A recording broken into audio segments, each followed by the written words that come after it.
اللہ اکبر اللہ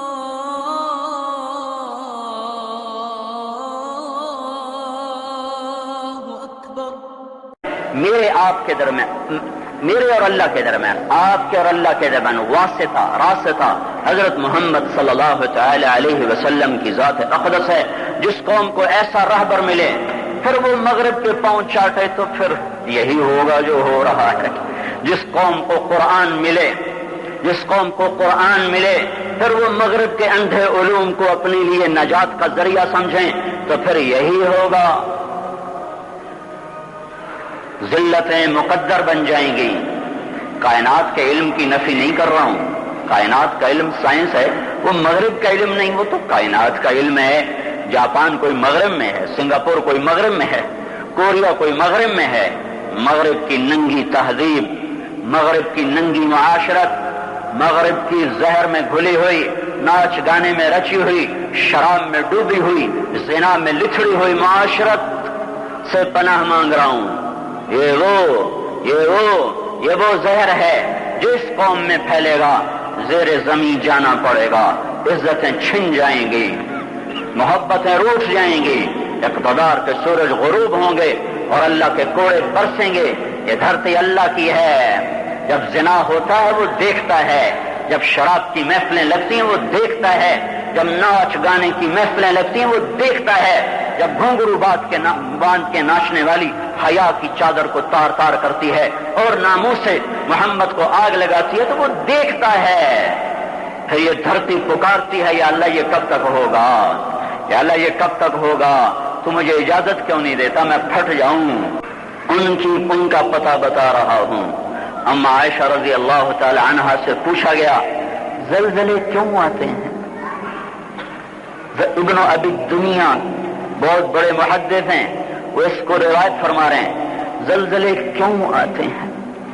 تو اما نے فرمایا کہ جب لوگ زنا کرتے ہیں بے باکی کے ساتھ، جب زنا ایسے عام ہو جاتا ہے، بوائے فرینڈ گرل فرینڈ، جب زنا عام ہو جائے اور لوگ زنا ایسے کریں جیسے نکاح ہوتا ہے، جیسے نکاح میں میاں بیوی کے ملنے میں کوئی حرج نہیں ہے، اس طرح بے حیا ہو کے لوگ زنا کریں کہ جیسے کوئی جرم کوئی نہیں، اور شراب پئیں محفلیں سجا کر، شراب کی محفلیں سجائیں اور ناچ گانے کی محفلیں ہوں اور اس کی دعوت دی جائے، تشریف لائیں محفل موسیقی۔ جب یہ تین کام زمین پر ہوتے ہیں تو آسمان والے کو غیرت آتی ہے، وہ کہتا ہے زمین کو ہلا دو، زمین کو ہلا دو، پھر وہ ہلتی ہے، پھر جہاں چاہے ہلا دے۔ ایک سوال ذہنوں میں بھی ہے اور لوگوں کی زبانوں تک آ گیا ہے، یہ معصوموں کا کیا قصور تھا؟ اللہ نے یہ کیا کر دیا؟ ان بچوں کا کیا قصور تھا؟ ان عورتوں کا کیا قصور تھا؟ وہ لوگ تو بڑے نیک لوگ تھے، وہاں زلزلے کیوں آ گئے؟ پھسلتا پاؤں ہے، ٹوٹتا بازو ہے، اب یہ بازو کا ہے بڑی بڑھیا، میرا کی قصور ہے، مینو کیوں توڑے آئی؟ پھسلا پاؤں، ٹوٹا سر، پھسلا پاؤں، ٹوٹی کمر، یہ کیا چکر ہے؟ وہ پاؤں ٹوٹے، پاؤں پھسلا، ادھر ہمارے علاقے کا بڑا زمیندار پاؤں پھسلا، زمین پہ گرا، نیچے کوئی سخت چیز تھی، کمر پہ چوٹ لگی، آج تک 20 سال ہو گئے وہ کرسی پر بیٹھا، تو گلا تو پاؤں کا تھا، قصور تو پاؤں کا تھا، چوٹ یہاں کیوں لگی؟ ساری قوم ایک جسم کی طرح ہے، جب اس میں فساد پھیلتا ہے تھوڑا کہیں بھی ظاہر ہو سکتا ہے، جب خون میں فساد پھیلتا ہے تو تھوڑا کہیں بھی نکل سکتا ہے۔ یہ تو میں دے رہا ہوں ایک عقلی دلیل، لیکن میں یہ کہہ رہا ہوں کہ میرا اللہ کہتا ہے لا یسأل عما یفعل، یہ دلیل اصل ہے کہ اللہ کے کیے کو چیلنج نہیں کیا جا سکتا۔ ہم اسے کہیں گے کیوں کیا جس کا علم ناقص ہو، تو یہ کیا کر دیا؟ اور اللہ جس کا علم کامل ہو اسے کیسے کہا جا سکتا ہے یا اللہ کیوں کیا؟ ہم اس سے کہیں گے کیوں کیا جو ظلم بھی کرتا ہو، عدل بھی کرتا ہو، اور جو سراپا عدل ہو، جو سراپا رحم ہو، جو سراپا کرم ہو، اسے نہیں کہا جا سکتا یا اللہ یہ کیا کر دیا، یہ کیوں کیا؟ کیوں کیا اسے کہا جاتا ہے جس کا دیکھنا کامل نہ ہو، جس کا سننا کامل نہ ہو، جس کی نظر کامل نہ ہو، جس کی خبر کامل نہ ہو، جس کا دیکھنا ماضی حال مستقبل پر محیط ہو، جس کا سننا اولین آخرین پر محیط ہو، اسے کیسے کہا جائے کہ یا اللہ یہ کیوں کیا، یہ کیا کیا؟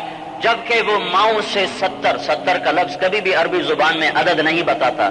70 کا لفظ عربی زبان میں وہ معنی دیتا ہے جو اردو میں 100 کا لفظ معنی دیتا ہے۔ اب بھائی تمہیں 100 دفعہ کہا ہے، کیا مطلب گن کے 100 دفعہ کہا ہے؟ بہت دفعہ کہا ہے۔ 70 کا مطلب بہت زیادہ۔ اللہ اپنے بندے سے ماؤں سے 70 گنا زیادہ پیار کرتا ہے۔ جب وہ کچھ کرتا ہے تو وہ عدل ہی کرتا ہے، ظلم نہیں کرتا۔ جب وہ کرتا ہے تو رحم ہی کرتا ہے۔ خاص طور پر اس امت پر اللہ کا رحم ہی رحم ہے۔ زلزلہ بھی آیا، عذاب کی شکل بھی آئی تو بھی رحم ہی ہے۔ اس امت کے لیے دعائیں دو کملی والے کو جو جاتے ہوئے دعا کروا گیا تھا، جاتے ہوئے اللہ کو منا گیا، ورنہ تو ہم تو بندر خنزیر بن جاتے۔ یہ دعائیں دو مدینے والے کو۔ لا